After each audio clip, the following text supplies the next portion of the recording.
Hello friends, स्वागत है आप सभी का। आज के इस वीडियो में हम टर्म्स को समझेंगे। लॉजिक के अंदर हम अनुमान का अध्ययन करते हैं। अनुमान सेंटेंसेस का बना होता है और सेंटेंसेस में टर्म्स होते हैं। टर्म्स क्या है? वर्ड्स या कॉम्बिनेशन ऑफ वर्ड्स जिन्हें हम किसी सेंटेंस के अंदर या तो सब्जेक्ट या तो प्रेडिकेट के तौर पर इस्तेमाल कर सकते हैं, उन्हें हम टर्म्स कहते हैं। अब सब्जेक्ट और प्रेडिकेट क्या है? सब्जेक्ट यानी जिसके बारे में कुछ कहा जाता है उसे हम सब्जेक्ट कहते हैं, और जो कुछ कहा जाता है उसे हम प्रेडिकेट कहते हैं। तो वैसे शब्द या शब्द समूह जिन्हें हम किसी सेंटेंस के अंदर या तो सब्जेक्ट या तो प्रेडिकेट के तौर पर इस्तेमाल करते हैं, उन्हें हम टर्म्स कहते हैं। शब्द के 3 भेद होते हैं। पहला, कैटेगरमैटिक। उदाहरण के लिए मैन या ट्री। ये ऐसे शब्द हैं जो खुद से या तो सब्जेक्ट या प्रेडिकेट के तौर पर इस्तेमाल किए जा सकते हैं। दूसरा, सिनकैटेगरमैटिक। वैसे शब्द जो खुद से सब्जेक्ट या प्रेडिकेट नहीं बन सकते, लेकिन उन्हें हम किसी और शब्द के साथ इस्तेमाल करते हैं, दूसरे वर्ड्स के साथ इस्तेमाल करते हैं, और तब इन्हें हम सब्जेक्ट या प्रेडिकेट के तौर पर इस्तेमाल कर सकते हैं। तीसरा, एकैटेगरमैटिक यानी एक्सक्लेमेशन वाले शब्द। ये ऐसे शब्द हैं जो किसी भी परिस्थिति में ना तो सब्जेक्ट के तौर पर इस्तेमाल हो सकते हैं और ना ही प्रेडिकेट के तौर पर। अब डिनोटेशन क्या है?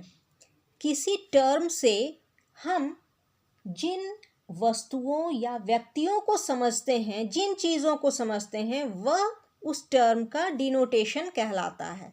जैसे एक एग्जाम्पल हमने यह सेंटेंस लिया है, मनुष्य मरणशील है, यानी सारे मनुष्य मरते हैं। तो इसका यहाँ मनुष्य शब्द क्या डिनोट कर रहा है, क्या संकेत दे रहा है? किसी एक मनुष्य के बारे में नहीं, यह सभी मनुष्यों के बारे में संकेत दे रहा है, यानी सभी मनुष्य मरणशील हैं। इसी तरह से यदि किसी एक व्यक्ति के बारे में कहा जाएगा कि यह मनुष्य ईमानदार है, तो वहाँ सभी मनुष्यों के लिए नहीं बल्कि किसी एक मनुष्य को समझा जाएगा, तो वहाँ डिनोटेशन बदल जाएगा। इसी प्रकार अगर हम एक टर्म लें, दुनिया का सबसे ऊंचा पहाड़, तो इससे क्या संकेत हो रहा है? सिर्फ एवरेस्ट का, यानी इसका डिनोटेशन क्या है? इस टर्म का डिनोटेशन क्या है? एवरेस्ट। इसी तरह से हमें कनोटेशन देखना होगा। कनोटेशन यानी किसी टर्म में जो कॉमन और एसेंशियल गुण हो, जो हर वक्त हर मनुष्य में पाया जाता है। जैसे हमने यहाँ एग्जाम्पल में मनुष्य शब्द को देखा है, एक टर्म लिया है हमने मनुष्य, तो इसमें कॉमन क्या है और एसेंशियल क्या है? वैसा गुण जो कॉमन भी हो और एसेंशियल भी हो।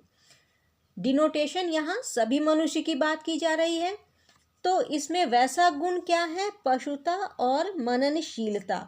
पशुता यानी एनिमलिटी, नींद, भूख, प्यास, गुस्सा, प्यार, डर, भय, ये सारे क्या है? एनिमलिटी है, पशुता है। और साथ में मनुष्यों में एक और गुण पाया जाता है, वह है मननशीलता यानी रैशनलिटी, यानी सोचने की क्षमता। तो मनुष्य टर्म का कनोटेशन क्या हुआ? पशुता प्लस मननशीलता यानी एनिमलिटी प्लस रैशनलिटी, और डिनोटेशन क्या है? सभी मनुष्य। इस वीडियो के सेकेंड पार्ट में हम क्लासिफिकेशन ऑफ टर्म्स को समझेंगे। तब तक के लिए thank you very much for watching. नमस्कार। प्लीज़ लाइक, शेयर और सब्सक्राइब करिए। हमारे चैनल को सपोर्ट करिए।